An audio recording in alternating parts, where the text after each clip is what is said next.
Oh,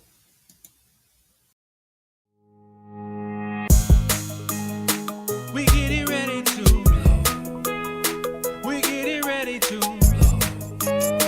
We getting ready to, so ready to, oh so ready to. I'ma go get what We you getting tryna ready do. to. I'ma go get what you We getting tryna ready do. to. I'ma go get what you We getting ready tryna do. to, so I'ma go ready get to, what oh you so tryna ready do. to. We ready for jump ball, center court now, standing tall now, hold the fort down.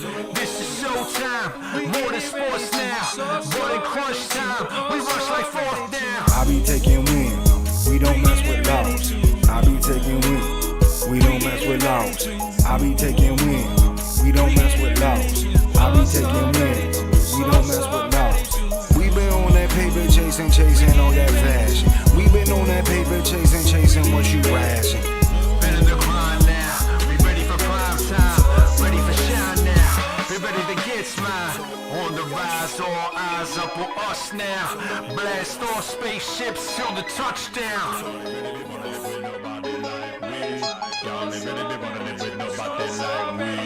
Energy level on high, put that trouble on fire. Double it down, I'ma spit it around. Click, clack, boom, we the best in town. Energy level on high, put that trouble on fire.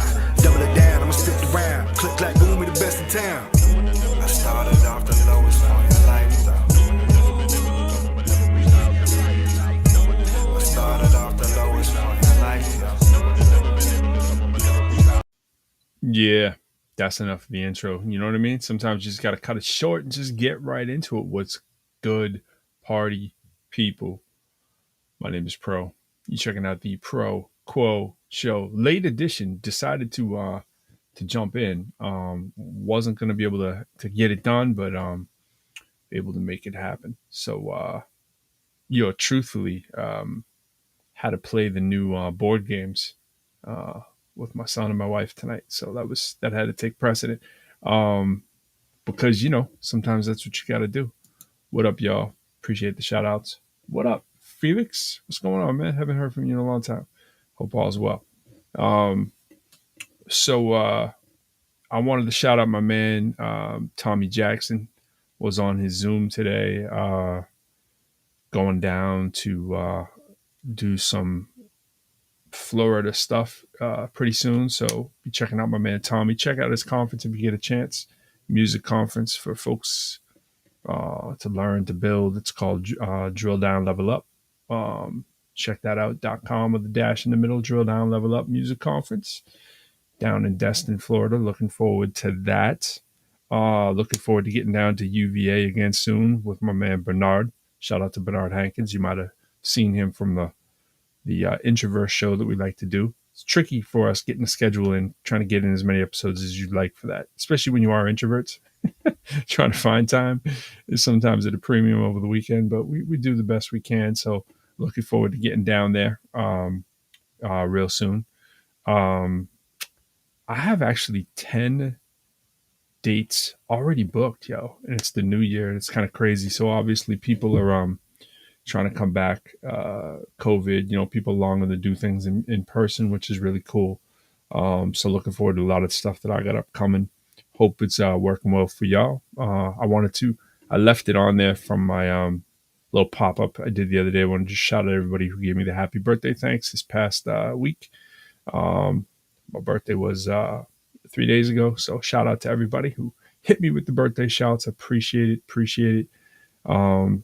Just getting back on track for the new year, the new semester. For those of us involved in education, higher ed specifically. So new year always means new students, new classes, new energy, which is dope. New music as well. Been working on a lot of that. Spent a little bit of time in Clubhouse over the last few days whenever I can, especially at night. And it's draining. I got to tell you the truth, man. I got a lot of comments on my pages and stuff about the same old. I see it more as an epidemic on the flat earth stuff. It's just all of my colleagues who are not really aware, they see more and more. They're like, yo, this is real. I'm like, yeah, bro, it's real. They can't believe that it's actually real, that people actually believe the world is flat and stuff like that. Um, and a whole bunch of other kind of crazy things. And I'm always talking about how when we started the ProQuo Show, we were kind of kiddingly talking about things like this due to the understandable lack of trust that people have uh, in the world. Social media only can compound that sometimes when you can't necessarily discern what information is fact or fiction. Things can look real or whatever, and then no one wants to be deceived. So you have no one wants to look like the fool. So when you do realize you're wrong in real time, it kind of takes a big person to be like, oh, yo, I was kind of wrong on that. And a lot of people aren't trained to do that. So you have people standing their ground, no matter how ridiculous, how outlandish is the thing you got duped into believing. So that doesn't help either with conspiracy theories. A lot of good music though has come about as a result of everything that's happened with people being inside with COVID, and now people finally coming out or whatever. But one of the things, and I gotta keep it a full buck, one of the things that did not come out good, man. Shout out to both these artists because they're like heroes of mine. Cool G Rap and Big Daddy Kane. Cool G Rap came out with a song called "Fly Till I Die" a few months back, near the late summer, and the audio that Kane does on it is so awful. I can't even listen to the song. He had a massive echo, kind of like the echo I have right now talking. Not even. I mean, this isn't much of an echo, but the echo in that, it's like he did it in his bathroom. And I understand people don't have time for, getting in the studios or whatnot, but I was just listening to that before it came up. I was like, I forgot. I was like, oh, is this a new track? Because I was thinking there was another person on it, and I listened again. I'm like, oh, that's the one that I stopped listening to halfway through his verse. And anyone who knows me knows I'm like the biggest Big Daddy Kane fan you're gonna possibly find. And I couldn't even get through the verse, yo, because of the echo. It was in the room. It was like somebody had to quality check that and be like, yo, you can't be doing the verse on your phone in the bathroom. Like you need at least throw some pillows in that joint. You know what I mean? So blessings to you, my man Freddie. Um, what's good, man? What's good? Good to see you. So yeah, I was just shouting out a few people and shouting out those of us getting back to where we got to be in the world, do what we got to do. Um, my man, crazy Freddie. I'm crazy. I gotta get you, Freddie. I gotta get you up on the show one day, especially when we get back at it in full force. Um, After some things calm down for us in the new year, but um, definitely some people I want to have up. So it's just a matter of finding the right time and getting folks together. But yeah, so I don't know y'all's take on conspiracies. I realize when you're talking to public forum, a lot of times people are pro conspiracy theory. I am not. I'm not pro conspiracy theory in any shape or form. Maybe at one point in my life, um, but it's hard once you have a conceptual framework for some of the things that would make you anti conspiracy theory. But yeah, it's tiring, bro. It's tiring whether it's and it's definitely infects a younger generation. You know what I'm saying? Like you want to rebel, you have a distrust, you want to you're placing your energy sometimes in the right spirit, but in the wrong place maybe. And I was listening today in this room, and a friend of mine who's a physicist jumped in there later, and he was like, "Bro, I cannot believe this is real." I'm like, "Yeah, bro, it's that real." So it's like we gotta spread the word. It's worse than people think. The mistrust of the quote unquote experts is real, and that's a dangerous slippery slope, yo. When people start not believing the experts just because they don't want to, because they're dissatisfied with what they've heard somewhere or something, and they're just like, "Well, this doesn't make sense to me, and therefore it must be fake," kind of stuff, and not thinking of the repercussions in terms of like what your belief that is fake or that someone's in on a conspiracy would mean, and when you follow that out, like how big it would have to be. Um, I'm not saying I know it all, I got all the answers, but there's some things that I do. So when I'll be in a room and people are talking and they're throwing around math and science terms and all kinds of incorrect ways to try to justify their point while they're actually denying science is the thing that really gets me. It's like you're using science to make your claim to deny science. And it's circular, which I'm used to in a lot of these arguments, but it's very interesting. So not sure if people's take, but well, I can tell you I am sure because the people, at least the biased sample that I get of people that write back to me, it's very rare that, it has to be like a scientist, mathematician or whatever that's writing back to me and be like, can you believe this stuff? But for the most part, other people are being like, yo, you're sheep. Like, how do you not know? And I'm just like, bro, one of these days I need to do a complete show just on debunking flat earth theory entirely. Um, just to try to save somebody from maybe somebody that they might trust a little bit more than the average scientist and mathematician, just to try to save people from some of the ridiculousness that's out there. I mean, you get into rooms and people are dead up serious, dead up serious. They go to flat earth conventions and just like, yo, bro, the world is not flat, right? It's There are so many ways to verify this. It's not even debatable, but they will make it like it's debatable in these rooms and just challenge every bit of known science that have been known for the hundreds, if not thousands of years in many areas, and just put them out like they just because they discovered this yesterday, that because they have not verified it for themselves, that they think everybody has not verified it. Um, and then calling scientists or people that are in science like derogatory terms like science heads, science tards, science whatever the little funny word is that they use to be disparaging about people who believe in science. Um, it's just like scientism. They'll be like, yo, you people who fall victim to scientism, as if science is like on equal footing with like a religion or something. And that's just not the case. I mean, science and, you know, it doesn't work that way. Science is what you try to do in science is we get excited when we disprove something. You know what I'm saying? So it isn't about proving anything. It's about disproving other ideas, and trying to come up with better, more reformed ideas for what your particular theory or hypothesis is, and be like, oh, no, look, this proves it wrong, or this doesn't have it perfect. And then you refine, and you go back to the drawing board and you start over, or you whittle away. You know what I mean? It's not like it's a religion, like we're blindly following what we do. In fact, it's the opposite. Even starting in grade school, like you're given protractors and compasses and magnets and batteries and all kinds of things to verify for yourself things that have been done hundreds, thousands, millions of times by others. It isn't just like take my word for it, like that you'll see in the isms that they're comparing it to. Science is definitely not a ism. In fact, in grad school, which you're trying to test and develop your own novel research, not only verify what's been done as sort of like the lit review of everything that's out there, but you're trying to do something novel. You're trying to add to the body of literature that's out there, if not refine some of the things that have been taken um, and pushed in a certain direction, and say, oh, look at this little thing here nobody checked out yet. And then it can confirm or, again, refine what we know. That's what we're excited to do, not just to go, yup, check, it works. That's not exciting. It is maybe when you're a kid and you're like, oh, look, I got a battery and I got a wire and I made a circuit and I put a light bulb on the top and the light bulb lights up. Yeah, that's dope. Don't get me wrong.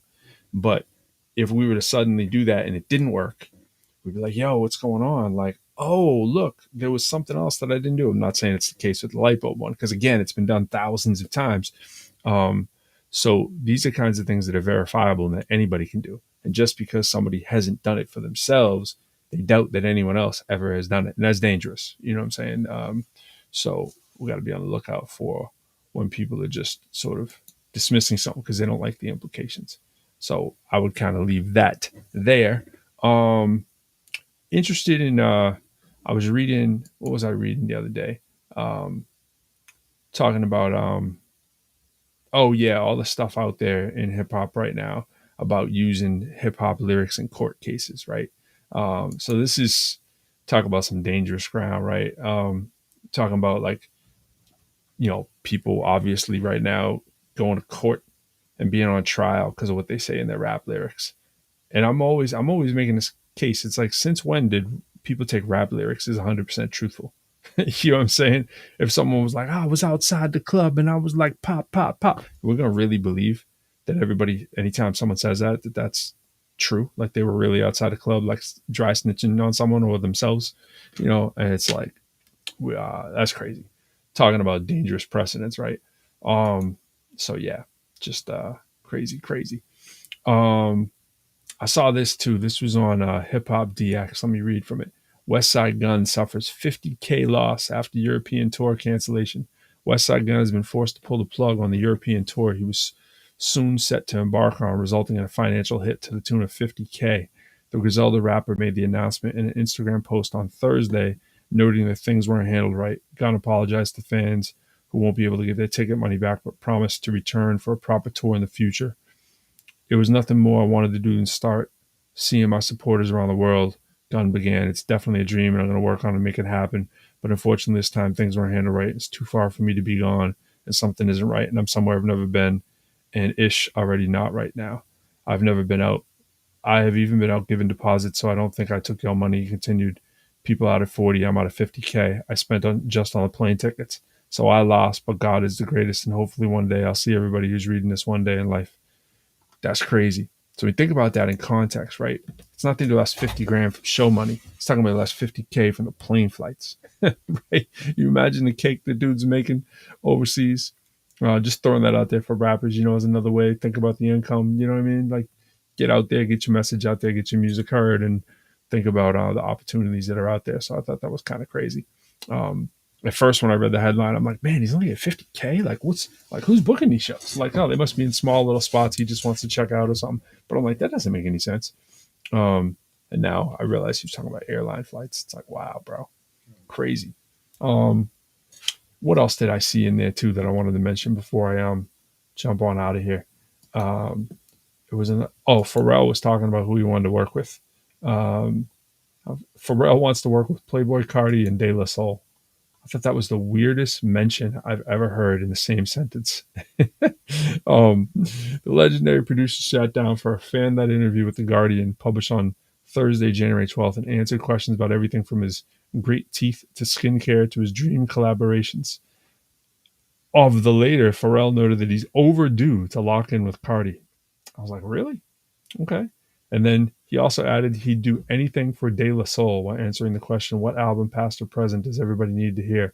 And he said all of De La's stuff is being re-released. Everybody needs to get 3 feet high and rising, and De La Soul's dead, Pharrell said. Even when they were going through all their stuff, Damon Albarn from Blur put them on the Gorillaz album because he gets it. He knows those guys are responsible for making so many of us misfits feel like we actually fit. So I get that. That made a lot of sense, that part of the comment. And he's Pharrell's Something in the Water Festival out here in Virginia Beach is set for April 28th through April 30th. So that's good because of COVID. There were problems with that the last couple of years. So he will be doing that. That will be crazy and out of control, I am sure, as he is quite the legend in these parts. Yeah, man, I just thought that was crazy. I was like, I wasn't expecting, De La. I was like, okay, Playboy Carti and De La in the same sentence. Okay. Just thought that was, let's talk about opposite extremes of the spectrum of what the music can do. And just for people to know, 2023, it's here. This will be the year of the sort of the old school rappers. I think with it being the 50th anniversary of hip hop, you will always reminds me of the KRS line. We'll be the old school 30 down. What does he say? 30 years down the line, we can start this because we'll be the old school artists, kicking that in the late 80s. Mid to late 80s, right? Thinking of that, and you're like 90s, 2000s, 2010s. Oh, 30 years, 2010s. Oh, yeah. You know what I'm saying? Like, and you're like, okay, what about like 15 years? Well, you're getting into like the 50-year range, man. It's crazy. So, yeah, 73, to 2023 is 50 years of hip hop. It's crazy. And that being said, you're going to see like a lot of re-releases and things of that nature. So it's a good year for people that have something that's sort of back in the day-ish, pun intended, kind of tracks. They should get some extra love and attention this particular year. So artists, keep that in mind. All right, y'all. I'm Pro. I got to be getting out of here. It's a busy week. It's a busy weekend. Yo, go Tampa Bay on Monday night. That Cowboys game. That's going to be highly watched. Especially these parts, all the Cowboy fans that are still out here and the Cowboy haters and so forth. Might be some interesting dilemmas, like will people be rooting for Brady out here in like the DMV, where there's some strong anti-Cowboy and Cowboy love, but there's some strong, that rivalry of Washington and Dallas is real.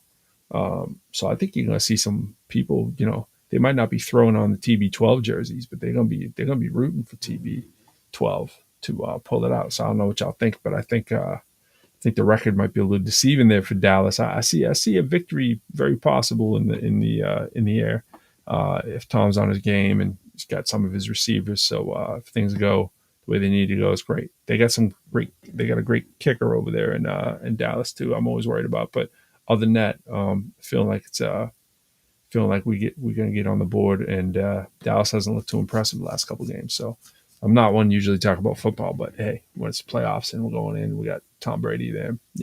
Gotta root for TB12, man. Stop hating. All right, y'all. I am out of here. Peace.